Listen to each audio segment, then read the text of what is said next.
తెలంగాణ రాష్ట్రంలో ప్రతిష్టాత్మకంగా తీసుకుంటున్నటువంటి గురుకుల పాఠశాల నిర్వహణ కూడా ఒక రకంగా అస్తవ్యస్తంగానే మారుతున్నటువంటి పరిస్థితి. ప్రస్తుతానికైతే ఇక్కడ విద్యార్థులకు అనేక సమస్యలు ఉన్నాయన్నటువంటి వార్తల నేపథ్యంలో ప్రస్తుతానికి మనము జనగామ జిల్లా పాలకుర్తి మండలం గూడూరు గ్రామంలో ఉన్నటువంటి బాలికల వసతి గృహంలో ఉన్నాము. ఇక్కడ నిన్న విద్యార్థులు తమ సమస్యల మీద అనేక రకంగా ఆందోళన చేసినటువంటి నేపథ్యంలో ప్రస్తుతానికి ఆర్టీవీ గ్రౌండ్ రిపోర్ట్ కోసం ఇక్కడికి రావడం జరిగింది. వచ్చిన తర్వాత ఇక్కడ పరిస్థితులను చూస్తుంటే కూడా ఇక్కడ ఒక నిర్వహణ విషయంలో కూడా ఏం జరుగుతుందనే విషయం మనం ఒక్కసారి పరిశీలిద్దాం. ప్రస్తుతానికైతే ఇక్కడ సమయము 1:15 అవుతుంది. ఇప్పటి వరకు 12:30కు ప్రారంభం కావాల్సినటువంటి భోజనము ఇక్కడ వసతి సరిగా లేకపోవడం వల్ల కొత్త కన్స్ట్రక్షన్ జరిగింది.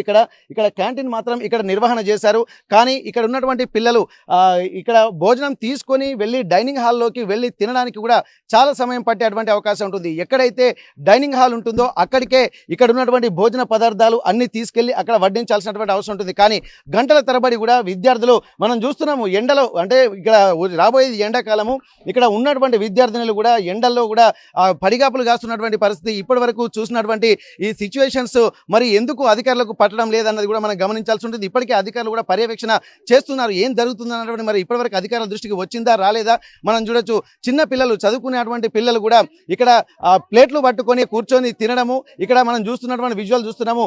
ఎండలో దాదాపు చాలాసేపు ఉండడం వల్ల కూడా వారికి అనారోగ్య సమస్యలు వస్తే దీనికి బాధ్యులు ఎవరన్నటువంటి ఒక ప్రశ్నలు కూడా తలెత్తుతున్నటువంటి నేపథ్యం అయితే మనకు కనిపిస్తుంది.